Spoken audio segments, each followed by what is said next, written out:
Welcome once again to the 365 Retirement Podcast with Sam Liang, the team at Rubino and Liang Wealth Partners. We're glad you tuned in here today as we talk about some of the things that people are concerned about, worried about probably when it comes to planning for retirement. Sam, welcome back. Always great to be here and, having some fun. I'm looking at myself in the video. Sometimes I get a little too fidgety. So if I do that, tell me to stop, will you? Yeah, I'm married an Italian. I can't help it, All of a sudden, we're all video stars now. Everybody's got to be on happened? video. I got a face for radio. That's what they always told me, Me right? too, yeah. Okay.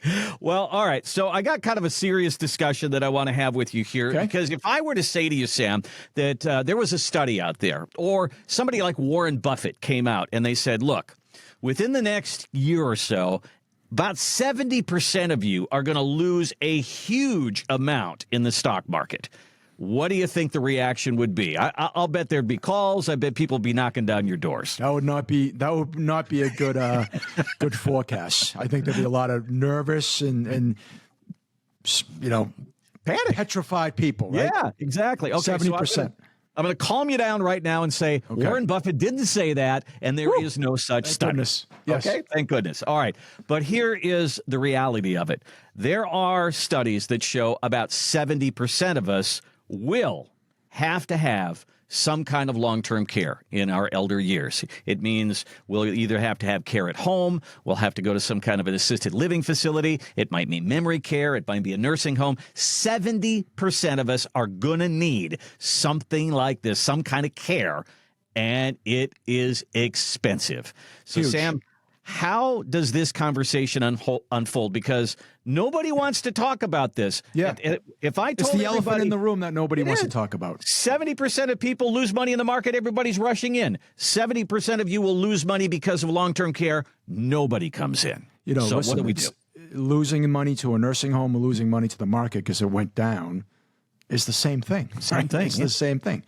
So let me address the 70% number first, because some of you that are watching, you might say, well, where did they get that data? It can't be true. It's true. I've been doing this for over 30 years. I don't know exactly what the percentage is, but, more than half. Studies over and over have proven between Fidelity. I actually recently saw one from CBS News. They said, I think it was like 70% of people will end up spending more money in healthcare than they anticipated. Wow. I look at just in my own family is a perfect example. Both my parents lived till mid-90s. Mm-hmm. They didn't spend any time in a nursing home because we were lucky enough. One of my sisters who never got married was able to stay at home and take care of them. And, they didn't get a bill from my sister. You know what I mean? Mm-hmm. So it didn't cost them, quote unquote, anything. But I shift to the other side on my in-law side. My wife, half Italian, half Irish. Her Irish side lived to over almost 100. Wow. And both grandfather and grandmother were in nursing homes the last 5-6 years of their time. Mm-hmm. My father-in-law, I miss him dearly, God rest his soul, he passed away of cancer a few years back. But my mother-in-law, who's now in her late 80s, has been in assisted living for, I don't know, maybe 5 years. And her normal living expenses is probably easily doubled or even more. Mm-hmm. So that's a problem. That's those statistics about people going into a nursing home, or maybe they're lucky enough to stay at home and hire help, is all true. There's no way about it. I mean, no ifs or buts. So there's really two different approaches, Randy. And I guess three. One, you can just pretend might not happen and forget about it. But what we see in our company, we're a wealth management company. We're not a law firm. All right, let's make it perfectly clear. But when people come in for the first meeting, you say, hey, what's in your mind? What do you want to talk about? Oftentimes that conversation goes down the road of, I'm worried about losing everything I worked so hard for in a couple of years if I go into a nursing home. What do I do? And when my original partner, Rich Rubino, we owned our law firm here, and now we have great relationships with business partners that can take care of people in the event they're concerned about that. But there's really two approaches. The first approach is to essentially protect, and I don't want to use the word hide everything, but to protect everything so you qualify for Medicaid. Mm-hmm. And Medicaid is essentially I mean, it's like welfare for healthcare. Yeah. And there's certain numbers. You can't have more than X amount of dollars, otherwise you won't qualify. And those numbers are not very high. And in the Commonwealth of Massachusetts, there's something called the Community Spouse Allowance. And this year, that number is about 155 grand, like 154 and change, which means between everything you own, oh, by the way, let me backtrack. A stay-at-home spouse can live in the residence, but anything above and beyond that, IRAs, 401ks, money in the bank, CDs, brokerage accounts, whatever it is, if you've saved, say, $1 million, they expect you to spend the first 850 of it on your own care. And then once you get to that number, about 155, you can qualify for Medicaid. So think about that for a second. At a cost of $15,000, $20,000 a month, that doesn't take long. Wow. So that's something that you can hire a lawyer to do, set up irrevocable trusts. The current law says once you've done that, 5 years go by. If you don't have anything, you can get on Medicaid. So there are people that we know that are willing to, give up control of their money, to quote unquote hide and shelter and protect everything by using trust. So you can do that. But from a practical matter, that sometimes giving up control when you're 65 years old to your 401k, it doesn't sit too well. Yeah. It doesn't sit too well. Yeah. So another strategy is to use and sort of lay off the risk. You have homeowners insurance, right? Why? Because you pay $1,000 a year or $2,000 a year. If your house burns down, they write you a check for, $1 million. You had that happen last year. I had a tree fall on our house. It was $150,000 worth of damage. And boy, did we have to fight to get that money. Wow. But the insurance company paid for it, right? They did. Yeah. So there are conventional insurance policies where you can buy, and they're called long-term care policies. I will tell you, they are super expensive. Not too many companies use them or have them any longer because it's kind of a loss leader. They don't really make any money on it because it's so expensive when they go to pay it out. But you can do that.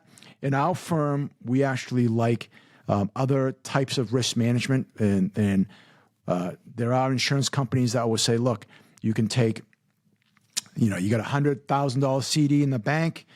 That's always been there for a long time. You take that $100,000 CD, instead of earning 4 or 5%, you give it to the insurance company. You might earn 2 or 3%. So you earn a little bit less, but if, God forbid, you can't perform 2 of the 6 activities of daily living, and those are bathing, dressing, toileting, transferring, eating, and continence.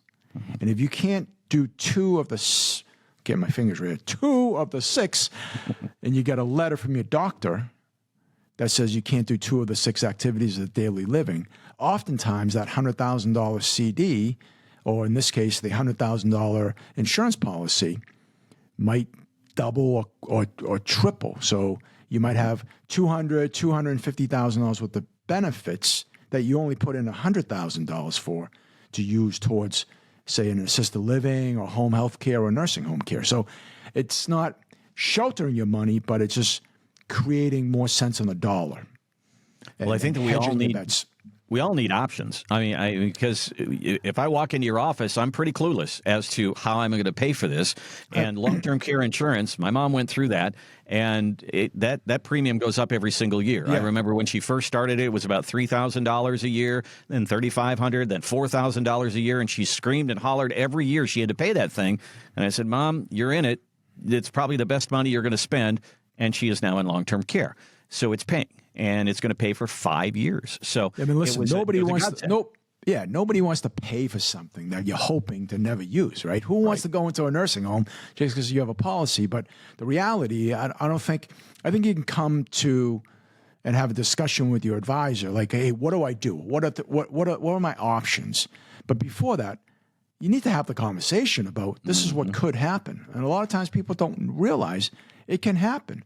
When you talk about these studies and saying 70% of Americans and retirees in America will need some form of home health care or long-term care, and will essentially, you'll spend more money than you anticipated.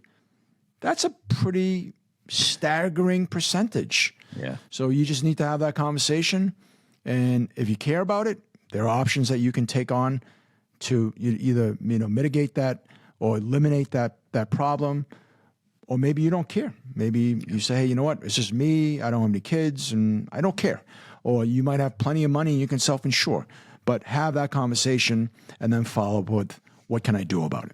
Most of the time when we see somebody like you, it's all about, hey, protect my money, protect my money, protect my money. This is one way to protect your money. Yeah, it really is. I mean, nobody wants to sign up for an investment that loses $10,000 a month. Nobody. But that's what this costs. Yeah. You don't want to go there. So we would love to have a conversation. Yeah, I mean, our 365 retirement plan addresses 5 critical areas. Making sure that you have a way to replace your paycheck, have an income stream. Make sure that your money's going to continue to grow. Well, why is that important? Things will cost more down the road, inflation, so we want to hedge it.